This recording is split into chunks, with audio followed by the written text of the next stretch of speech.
Good morning. On behalf of our principal, Madame Baird, I'd like to welcome each and every one of you to our Remembrance Assembly.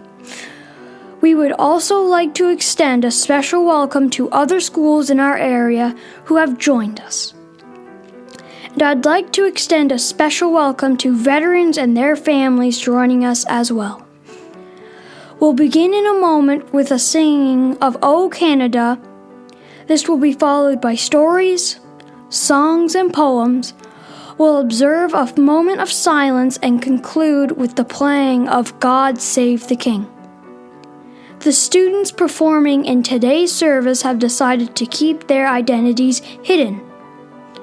We do this to honor the 28,000 unknown Canadian soldiers who died during the 20th century. Lest we forget, please stand for the singing of O Canada.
Canadians marked the first Remembrance Day on November 11, 1919. At the time, it was called Armistice Day. Before Armistice Day, countries rarely paused to remember their war dead. When they did, they remembered the great leaders who had brought victory. The First World War changed how we remembered the conflict. That war was a tragedy. Countries wanted to honor the 16 million victims. You might find it interesting to know that it was not a soldier or politician who taught the world about remembrance. It was an artist, the Canadian sculptor Walter Allward. He was already a respected artist in 1936 when he unveiled his famous Vimy Monument. Vimy Ridge was the site of a famous Canadian battle fought in 1917. Allward placed 20 sculptures around his monument to teach future generations about war and remembrance. This is why the image of Vimy Memorial is on the Canadian $20 bill. The Vimy Monument was a different memorial to the fallen. The base of the memorial was designed to look like a strong fortress. This represented Canadian military strength. The twin columns represent the Canadian and French alliance during the war. Allward wanted to honor the common soldiers who came from small Canadian towns like Sussex. So he spent 12 years chiseling the 12,285 names of Canadian soldiers who died defending France. The story of remembrance begins at the base of the twin columns, where a statue is sacrificed on the altar of war and passes the torch of remembrance to a new generation. Their gaze looks up, towards the top of the twin columns. At the top of the spires, the Canadian values of peace and justice remind visitors why Canadians fought in the war. Other statues express their generation's desire to break the weapons of war and to live in peace, and reminds us to care for the civilian victims of war. Other statues honor grieving parents whose children never returned. Finally, Mother Canada, the most famous Canadian statue, grieves for her lost children. She looks down upon the tomb of the unknown soldier.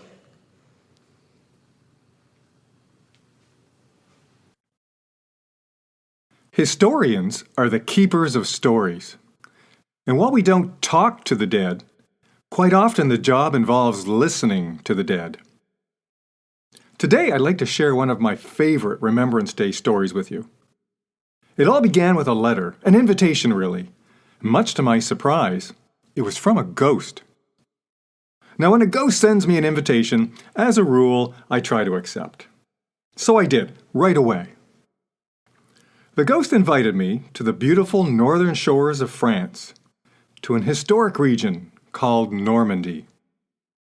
He'd built something very special there. Not for me, but for you, for young Canadians. What the ghost needed from me, I soon learned, was an historian to collect his story and make the delivery back to you. So fasten your seatbelts, my junior historians, because we're about to go back in time. The ghost turned out to be a Canadian Second World War veteran named Garth. Garth Webb. I wish I could have met him. He sounded like a cool guy. But Garth finished his mission on Earth 6 years before his invitation reached me. Now, Garth must have been an extraordinary Canadian. For starters, I noticed he had a lot of medals. Some of them were earned as a young man during the war. But he had 2 new ones he'd earned as a senior citizen. The Meritorious Service Cross, which you get for bringing great honor to Canada, and the Legion of Honor, France's highest award. There's even a school in Oakville, Ontario named after Garth. Since I couldn't speak with him, I did the next best thing. I contacted Garth's family. His son told me that he had come back from the war and become a real estate developer. He was also a lifelong sports fan, cheering on the Toronto Maple Leafs and the Blue Jays. At home, he'd been a gruff, no-nonsense father. But behind that tough exterior lay a heart of gold. In his own neighborhood, Garth had always been quick to roll up his sleeves to help young people. After a hard day's work, he always found time to feed the homeless, teach Sunday school, give blood to the Red Cross. He even created a high school football league. And on frosty winter nights, his backyard was lit up by a string of light bulbs across a homemade hockey rink, just for the neighborhood kids. There was, however, another side of Garth waiting to be discovered. The young man who volunteered for the war in 1942. The young man who answered his nation's call for help when others were in desperate need of that help. Garth was a strong math student at university, so he was assigned to the 14th Canadian Field Artillery Regiment as a lieutenant. On D-Day morning, he commanded a battery of 4 artillery guns, crewed by 24 soldiers. They were a close family, having trained in England for almost 2 years together. The guns were mounted in tracked armored vehicles called M7 Priests. They were just a tiny part of a multinational force heading to the French coast with one purpose: to liberate Western Europe from the clutches of Adolf Hitler and his Nazi war machine. To surprise the enemy guarding the Normandy beaches, the 133,000 Allied soldiers did the unthinkable. They snuck up on the French coast during the night of June 5th and 6th, riding the tail of a powerful storm. 7,000 ships and almost 12,000 aircraft made the treacherous journey. Many of Garth's soldiers were seasick and spent the night throwing up over the side of their small landing ship, only to have the gale-force winds blast the vomit back into their faces. But despite the miserable night crossing of the English Channel, the surprise attack worked. They blasted their way ashore just after daybreak and caught the Germans off guard to secure 5 beachheads. The Canadian beach was codenamed Juno. They knew the powerful German army would counterattack by dark, so time was of the essence. They had to set up a defensive ring around Juno Beach, or else the German tanks would push them back into the sea that night. Garth's 4 priests rolled off their landing ship in front of the seaside town of Bernières-sur-Mer, shortly after the Canadian infantry had just finished their assault. Many of the seaside vacation homes were smoldering piles of lumber as Garth's team made its careful way through the town. Snipers were a serious threat. On the outskirts of the village, he was instructed to set up his guns alongside a French farmhouse. This was a very vulnerable moment for Garth and his crew. His vehicles were overloaded with extra ammunition just for D-Day. They were planning to offload all the extra explosives later in the day. The Canadians were getting into a battle formation, but the tanks and the infantry that usually protect the artillery were still getting organized after taking the beach. Garth dismounted his vehicle and scanned the vast wheat field for signs of the enemy. Seeing none, he gave the signal for his men to begin setting up their big guns. But Garth's troops were not alone in that field. They were being watched. A camouflaged German anti-tank gun crew had set a trap, and Garth was standing in the middle of it. The 88mm gun was the most fearsome weapon in the German army. It could blow a Lancaster bomber out of the sky 5 miles overhead. It could also rip through the armor of any Allied tank. The Canadians had nicknamed it the anti-everything gun. As Garth scanned the peaceful field with his binoculars, one of his priests suddenly blew up. Within seconds, 3 of his 4 priests were on fire. Many of his troops managed to jump from their burning vehicles. Then one shot struck the ammunition bin inside one of the priests. The explosion was much different than the others. It was instant and horrific, vaporizing the vehicle, its crew, and even some infantry soldiers meeting nearby. Garth never forgot what he saw that D-Day morning. His friends had made the ultimate sacrifice and had done so liberating people they didn't even know. He buried them in the farmer's rose garden, just behind his wrecked gun battery. The bodies were later moved to a nearby military cemetery. Today, you can still visit the spot of Garth's first battle. The roses still bloom where he buried his friends 80 years ago now. The French farm family consider the spot sacred, and they don't disturb the site at all. Garth continued the war soon after with some replacement troops and vehicles. And during the next 10 months, they helped destroy the Nazi war machine, pushing Hitler's armies back across northwestern Europe. From the vicious summer-long battle for Normandy, to the grinding shootouts across the wintry Netherlands, until finally reaching the dark forests of Germany itself by the wet spring of 1945. As you can imagine, the war left a lasting impression on Garth's soul. He never forgot the sights of the civilian victims of war, standing by the sides of the road, dressed in dirty, ragged clothes, waving at the Canadians, begging for food. He was especially touched by the children, whose little bodies were racked by cold, hunger, and disease. Everyone who saw what Hitler's war did to Europe came away with one thought: we'd be fools to let this happen again. When Garth returned home from war, he got on with life. In fact, he jumped off the troop train and marched right over to his sister's best friend's house. She was a beautiful young lady named Sally, and she was just a little upset with him for not writing more often.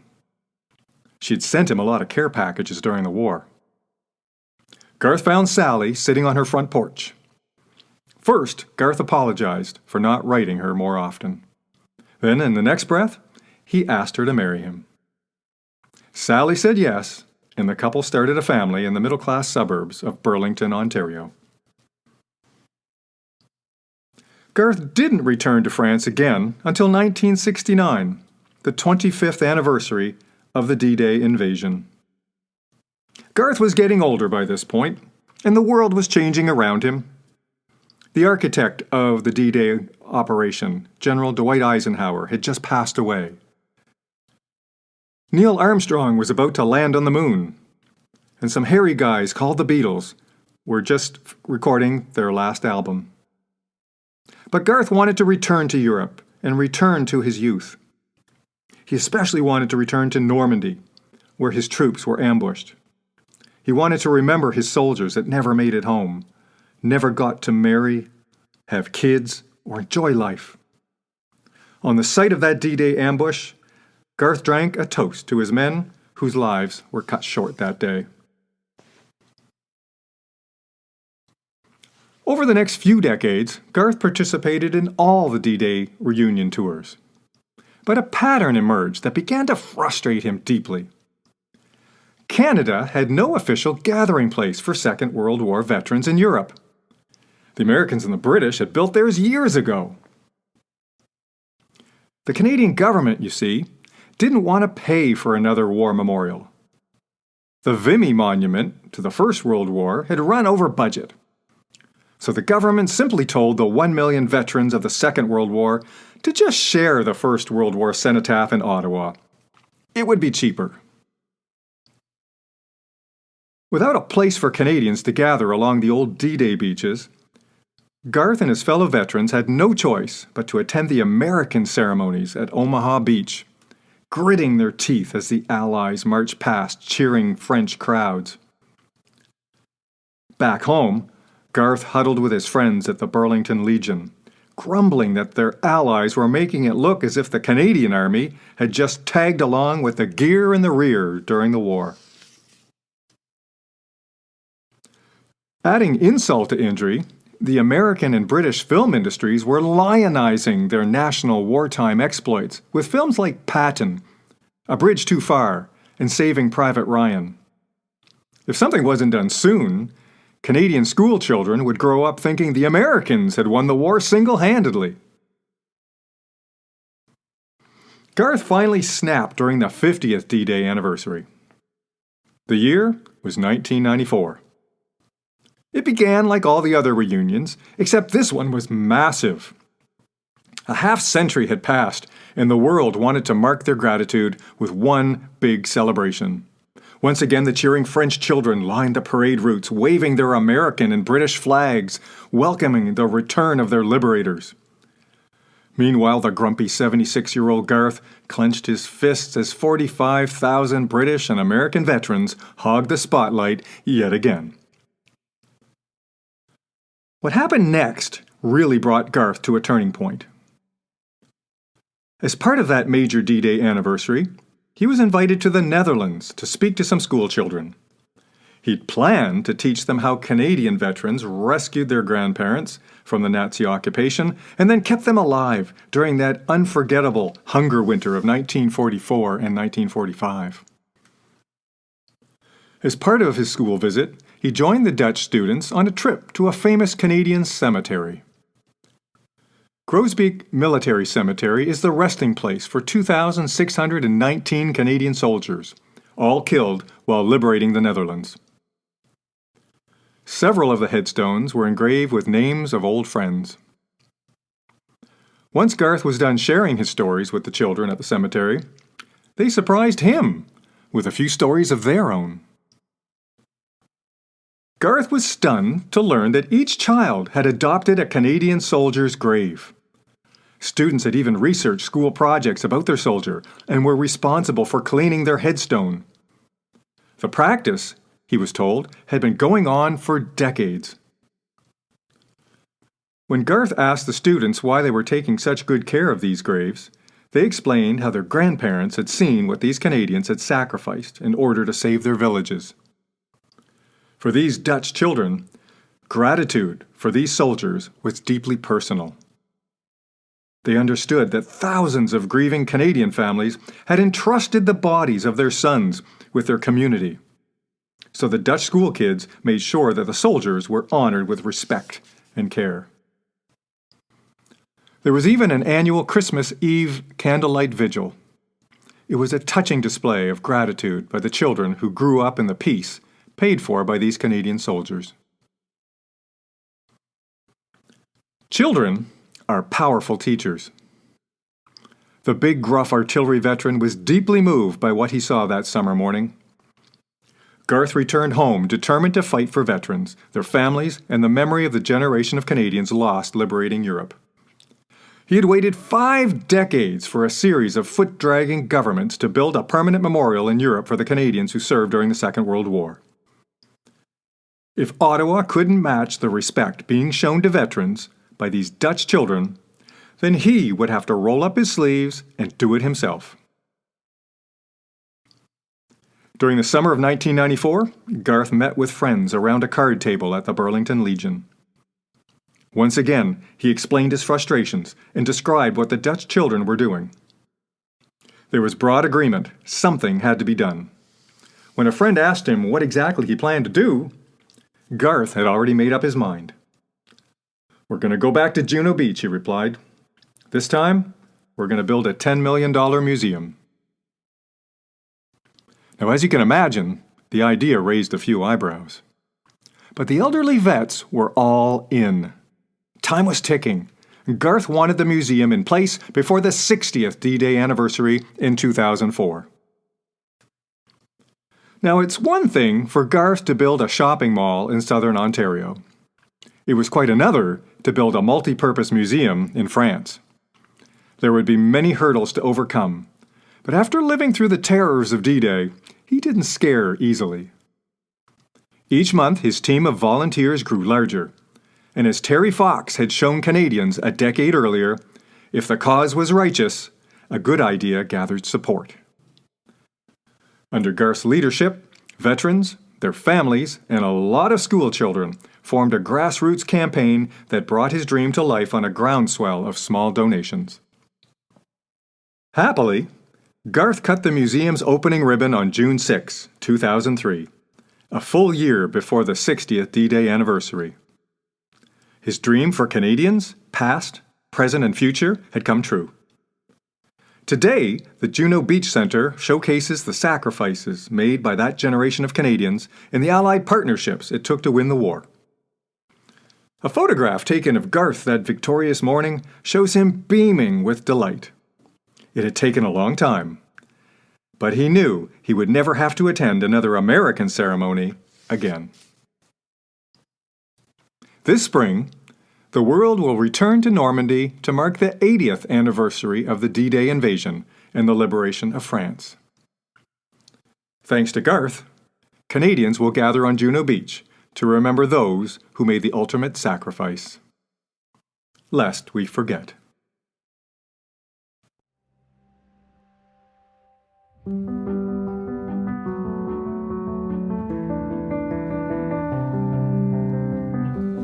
There's a house we can build. Every room inside is filled with things from far away.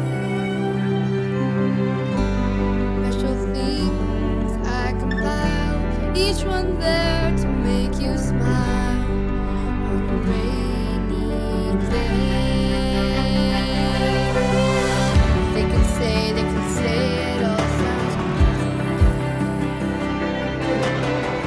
They can say we've lost our mind.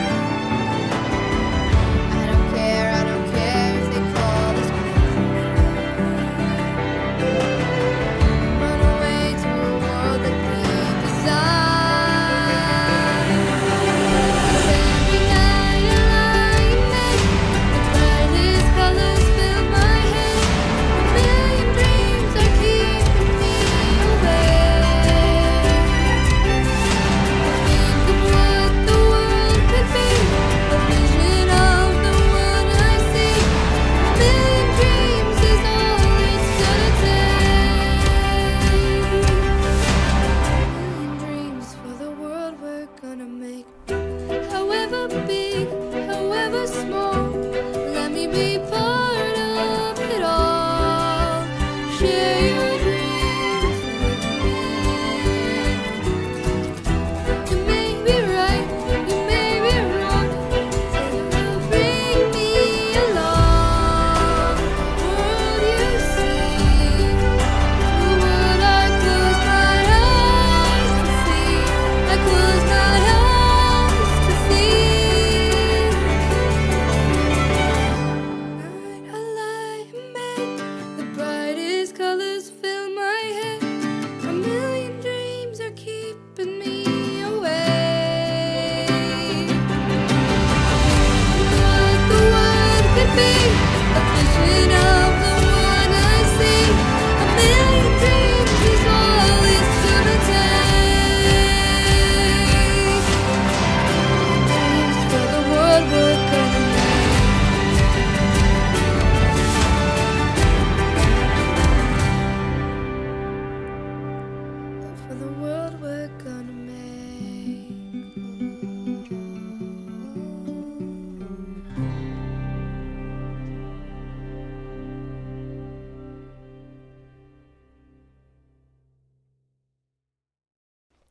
Flying Officer John Gillespie McGee was a 19-year-old fighter pilot with the Royal Canadian Air Force when he wrote the poem High Flight.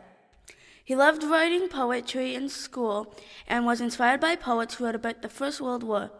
He wrote the poem High Flight during the late summer of 1941. Flying in a Spitfire, he and 3 friends were patrolling the coast of France when they were attacked by German fighters. McGee was the only pilot to escape the fight. Returning to his airfield in England, he sat down on his cot and wrote a poem inspired by poets of flying, he and the loss of his friends. He slipped a copy of his poem into a letter to his parents in September 1941. A few months later, John died in a mid-air collision over skies of England during a training flight. Today, the poem High Flight is the official poem of the Canadian Air Force as well as Air Forces and astronauts around the world.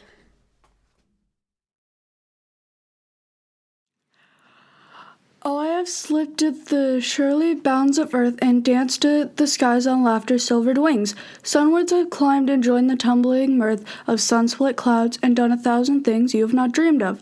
Wheeled and soared and swung high in the sunlit silence. Hovering there, I've chased the shouting wind along and flung my eager craft through footless halls of air.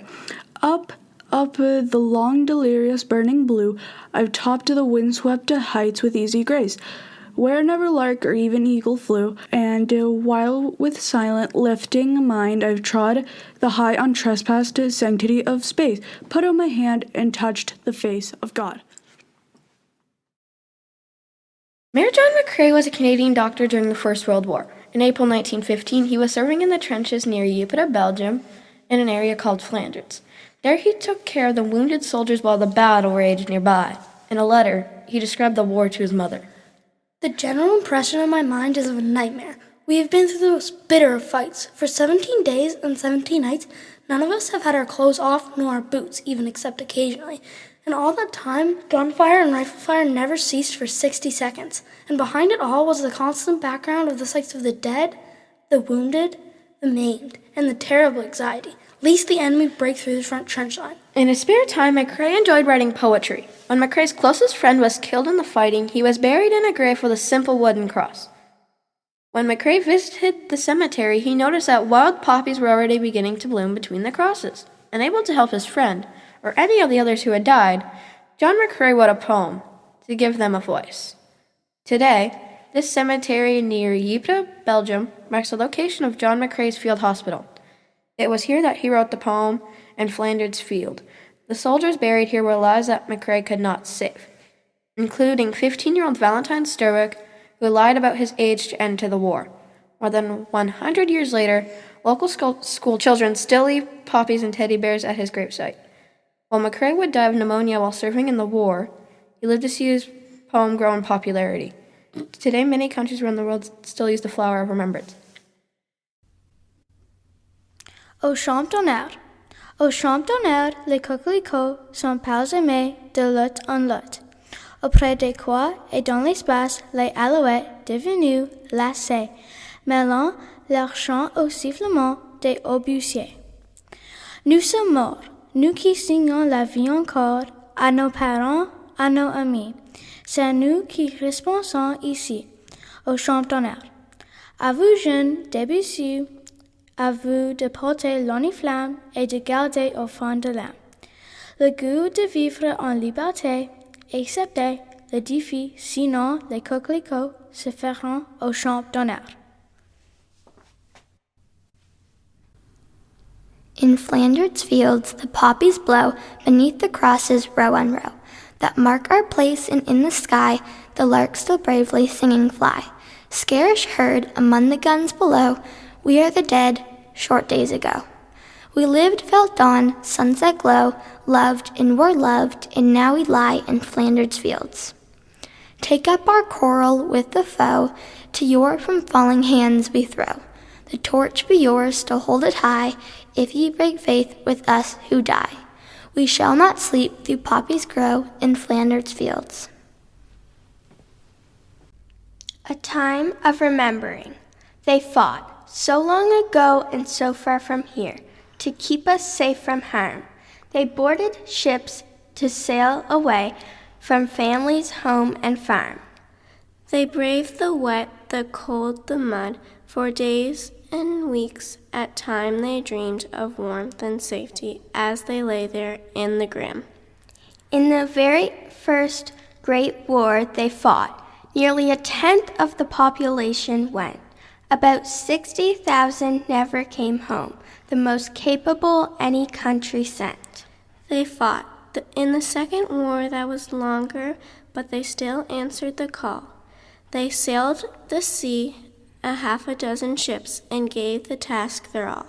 By the time that war had ended, the number of ships had grown, and they policed half of the Atlantic, helping bring others safely home.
They shall not grow old, as we that are left grow old.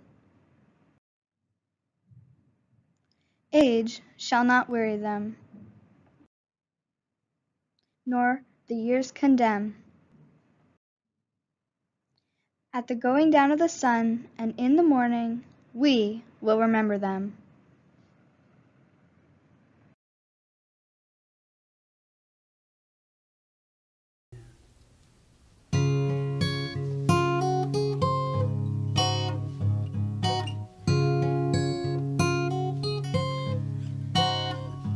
There are places I'll remember all my life, though some have changed, some forever, not for better.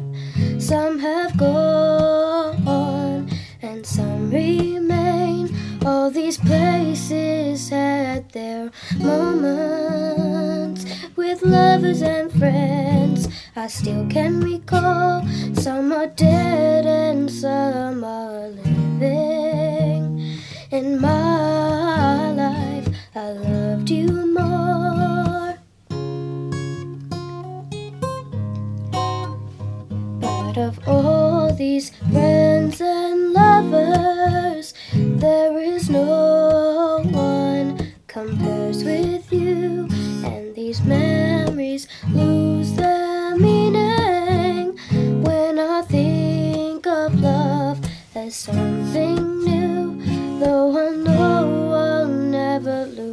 affection for people and things that went before.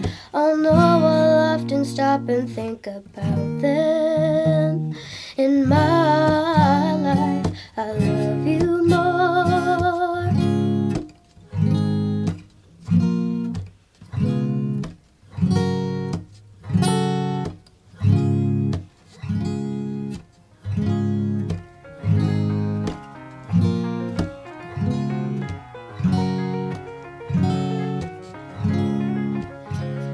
Though I know I'll never lose affection for people and things that went before. Oh no, I'll often stop and think about them in my